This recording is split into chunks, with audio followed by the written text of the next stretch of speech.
Good afternoon students. इस video के माध्यम से हम लोग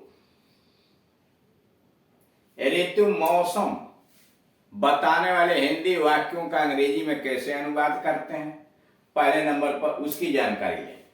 और दूसरा, समय और घड़ी से संबंधित वाक्य जो बनाए जाते हैं उनका अंग्रेजी में कैसे अनुवाद करते हैं। सबसे पहले आइए ऋतु और मौसम सूचक, यानी मौसम गर्म है, दिन गर्म है, जाड़ा है, गर्मी है, बरसात है, ऐसे जो वाक्य आते हैं उनका ट्रांसलेशन कैसे बनाया जाता है।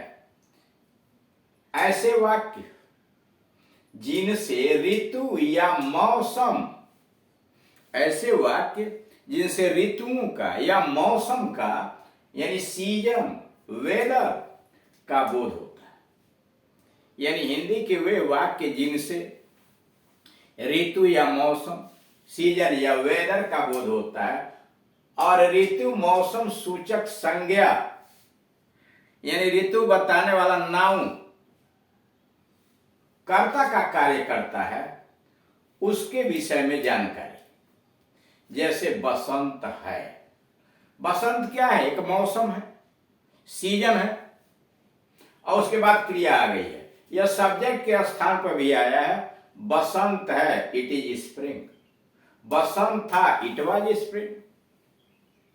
यानी कह रहे ये ऐसे वाक्य हैं जिन वाक्यों के माध्यम से सीजन या वेदर, ऋतु या मौसम का बोध होता है। और ऋतु तथा मौसम सूचक जो नाउन आते हैं, संज्ञा आते हैं, वही कर्ता बन जाते हैं। जैसे बसंत है, इट इज स्प्रिंग। बसंत था, इट वाज स्प्रिंग। जाड़ा है, इट इज विंटर। और जाड़े का समय था, it was inter. It was, time लिखने की जरूरत नहीं, सीधे इट वाज विंटर।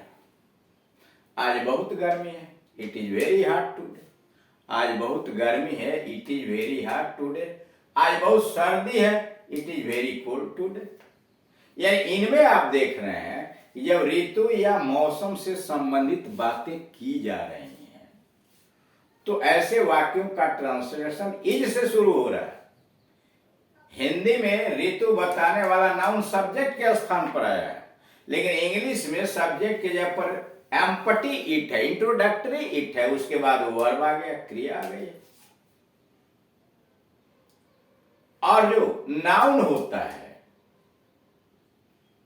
वो पीछे चला जाता है, यानी कॉम्प्लीमेंट के स्थान पर चला गया है। जैसे इट इज स्प्रिंग।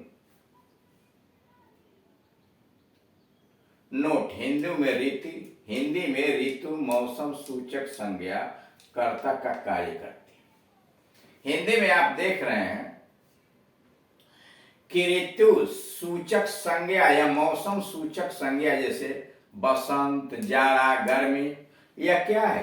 कर्ता का काम करती है। परंतु अंग्रेजी में ऐसी संज्ञा पूरक का काम करती है। जैसे इट इज विंटर।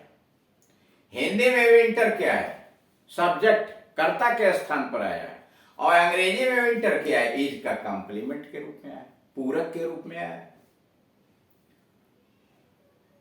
और वाक्य का सब्जेक्ट होता है इट, यानी ऋतु या मौसम बताने वाला संज्ञा जो होता है वह तो कॉम्प्लीमेंट बन जाता है। और वाक्य की शुरुआत उसका सब्जेक्ट बनाते हैं इट से। नोट नंबर 2, जब होना के बदले दूसरी क्रिया का प्रयोग होता है, यानी वाक्य में होने के बदले, जैसे यहां है, इसके अलावा दूसरी क्रिया का प्रयोग होता है, तब अंग्रेजी वाक्य में इट का प्रयोग नहीं होता है। जब होना के बदले कोई दूसरी क्रिया का प्रयोग होता है तब इट का प्रयोग नहीं होता, क्योंकि ऋतु मौसम सूचक संज्ञा कर्ता का कार्य करती है। इसलिए कि ऋतु और मौसम सूचक संज्ञा अंग्रेजी में कर्ता का काम करने लगती है। जैसे बसंत आ गया, स्प्रिंग इज कम, या spring has come. Spring is come भी लिख सकते हैं, या स्प्रिंग हैज कम। जाड़ा आरंभ हो गया, विंटर हैज गेट इन, या विंटर हैज स्टार्टेड।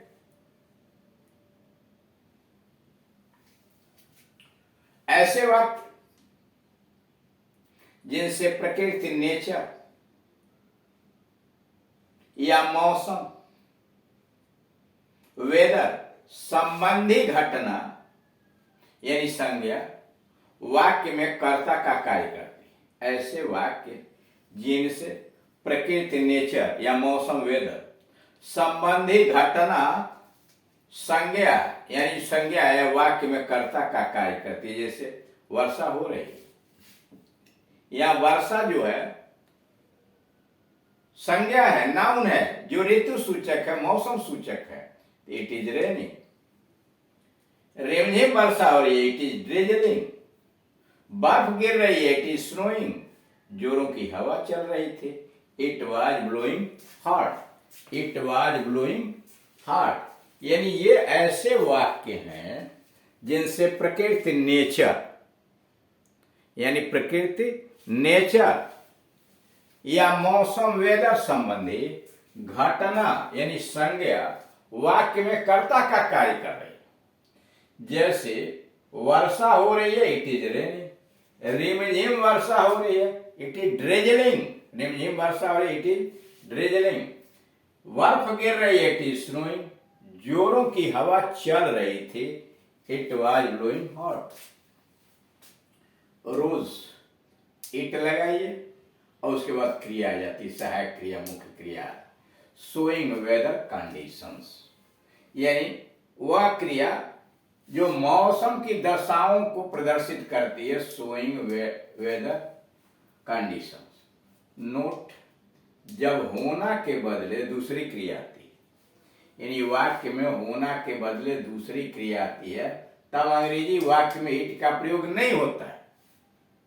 जब होना के बदले वाक्य में दूसरी क्रिया आती है, तब अंग्रेजी में इट का प्रयोग सब्जेक्ट के स्थान पर नहीं होता, क्योंकि मौसम सूचक संज्ञा स्वयं कर्ता का कार्य कर देती है। यानी मौसम बताने वाला जो नाउन है वही सब्जेक्ट का काम कर देता है। जैसे वर्षा रुक गई है, रेन हैज स्टॉप्ड। वर्षा रुक गई है, रेन हैज स्टॉप्ड। वर्षा ने किसानों की मदद की है, rain has helped farmers.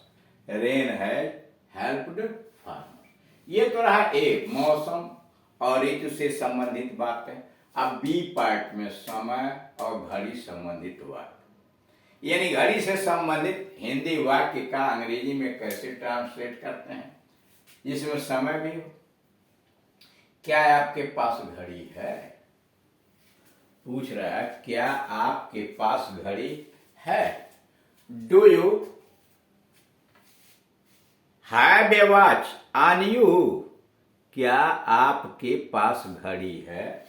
Do you have a watch on you? आपके पास घड़ी है? क्या आप घड़ी देखना जानते हैं? करा, क्या आप घड़ी देखना जानते हैं? Do you know how to tell the time? क्या आप घड़ी देखना जानते हैं? डू यू नो, क्या आप जानते हैं? How to tell the time, समय कैसे बताया जाता है। अथवा do you know telling the time? Do you know telling the time, इससे भी काम चल जाए। अगला वाक्य, क्या आप नियमित रूप से घड़ी में चाबी देते हैं? क्या आप नियमित रूप से घड़ी में चाबी देते हैं? Do you wind? Do you wind your watch regularly? क्या आप नियमित रूप से घड़ी में चाबी देते हैं? Do you wind your watch regularly? मेरी घड़ी बंद हो गई है, माई वॉच हैज स्टॉप्ड। मेरी घड़ी बंद हो गई है, माई वॉच हैज स्टॉप्ड। क्या आपकी घड़ी सुस्त है? Is your watch slow? Is your watch slow?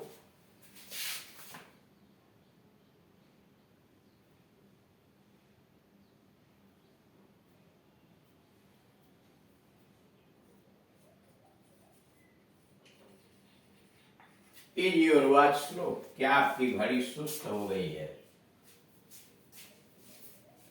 क्या आपकी घड़ी तेज है? Is your watch fast? क्या आपकी घड़ी तेज है? Is your watch fast?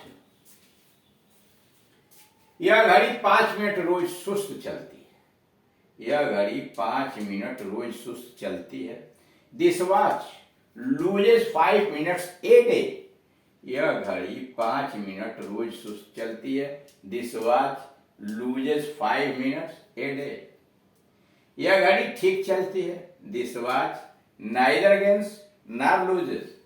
यह घड़ी ठीक चलती है। This watch neither gains nor loses.